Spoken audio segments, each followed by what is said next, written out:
இயேசுவுக்குள் பிரியமான சகோதர சகோதரிகளே, கார்லோவனுடைய வாழ்வு, அவருடைய வரலாறு நமக்கு சொல்லிக் கொடுக்கக்கூடிய பாடங்களை, சிந்தனைகளை நாம் கடந்த நாட்களில் சிந்தித்து கொண்டிருக்கிறோம், தியானித்து கொண்டிருக்கிறோம்.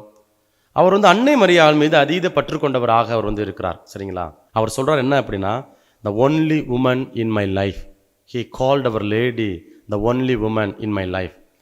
இன்றைக்கு நம்முடைய சமூகத்தில் இளம் பிள்ளைகள் அப்படியே சிதறி போகிறாங்க. அதாவது ஒரு எதிர்பால், ஆப்போசிட் செக்ஸ் என்ன பண்ணுறாங்க அப்படின்னா, ஈர்ப்பு வருகிறது. 13 வயசு, 15 வயசு, 20 வயசில் என்ன பண்ணுறாங்க அப்படின்னா, ஒரு ஈர்ப்பு வருகிறது, பாலுணர்வு தூண்டுதல். அப்போ ஒரு பொண்ணுகிட்ட பேசுகிறாங்க, ஒரு பையன்கிட்ட பேசுகிறாங்க. அதில் ஒரு 2 மாதம் 3 மாதம் போகுது, செட் ஆகலை. இப்போ என்ன பண்ணுறாங்க அப்படின்னா, அங்கே முறிவு, பிரேக்கப் ஆகுது. அடுத்து 1 வாரம் கழித்து பார்த்தா இன்னொரு ஆள், அடுத்த 2 மாதம் கழித்து பார்த்தா இன்னொரு ஆள். ஆனால் இங்கே கார்லோ சொல்கிறாரு, அந்த 15 வயதில் தன்னுடைய வாழ்வை முடித்து கொண்ட அந்த 10 பருவத்தில், அதாவது டீனேஜ் 10 பருவத்தில் இருக்கக்கூடிய அந்த மகன் சொல்கிறாரு என்ன அப்படின்னா, he called our lady the only woman in my life. அவர் ரொம்ப அழகாக சொல்கிறார் என்ன அப்படின்னா, the rosary is the shortest staircase to reach heaven. விண்ணகத்துக்கு போகணும் அப்படின்னா நம்ம ஒரு குறுகிய மாடிப்படி, ஸ்டேர்கேஸ், சரிங்களா, மாடிப்படி வழியாக செல்வதற்கு அல்லது ஒரு ஏணிப்படி வழியாக செல்வதற்கு எது உதவியாக இருக்கிறது அப்படின்னா, ஜெபமாலை தான் நமக்கு உதவியாக இருக்கிறது.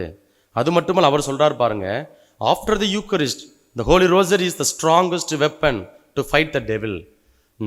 நற்கருணைக்கு பிறகு சாத்தானை எதிர்ப்பதற்கும், சாத்தானை எதிர்த்து போரிடுவதற்கும் ஒரு வலிமை வாய்ந்த ஆயுதமாக இருப்பது எது அப்படின்னா, ஜெபமாலை தான், அன்னை மரியாள் தான் அப்படின்னு சொல்லி ரொம்ப அழகாக கார்லோ அவர்கள் நமக்கு முன்வைக்கிறாங்க. அதை வலியுறுத்துகிறாங்க. அவர் ஃபாத்திமாவுக்கு போயிருக்கிறாங்க, அதே போல் லூர்து அன்னையுடைய அதாவது இடத்துக்கு போயிருக்கிறாங்க. இன்னும் அன்னையினுடைய திருத்தலங்களுக்கெல்லாம் சென்று இருக்கிறாங்க. ஒவ்வொரு நாளும் ஜெபமாலை சொல்வதில் தன்னையே அர்ப்பணிக்கக்கூடிய உன்னதமான ஒரு மகனாக இருந்திருக்கிறாங்க.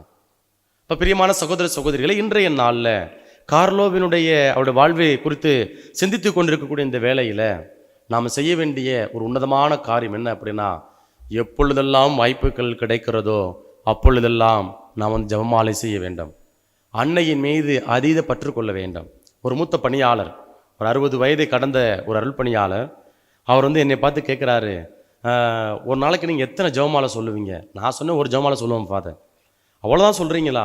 நீங்கள்லாம் நிறைய சொல்லணும். ஏன்னா நீங்கள் இருக்கக்கூடிய இடத்துல நிறைய சோதனைகள் வரும். அந்த சோதனை எதிர்த்து போரிடுவதற்கு என்ன பண்ணணும் அப்படின்னா, நிறைய ஜெபமாலைகள் சொல்லணும். நான் குறைஞ்சது ஒரு நாளைக்கு 5 ஜெபமாலை சொல்லுவேன் அப்படின்னு சொல்கிறாங்க. வாக்கிங் போகிறப்ப சொல்லுவேன், என்னோடய அறையில் இருக்கிறப்ப சொல்லுவேன்.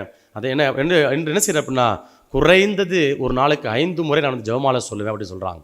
ஒரு ஃபாதர் தன்னுடைய அனுபவத்தை எனக்கு சொன்னாங்க. பிரியமான சகோதர சகோதரிகளே, இன்றைக்கு விண்ணகத்துக்கு நம்ம போகணும், எல்லாருக்கும் அந்த ஆசை இருக்குது. அப்போது நற்கருணை கொண்டாட்டத்தில் பங்கெடுக்கணும். அதற்கு அடுத்தபடியாக நம்ம செய்ய வேண்டிய காரியம் என்ன அப்படின்னா, ஜெபமாலை சொல்லணும்.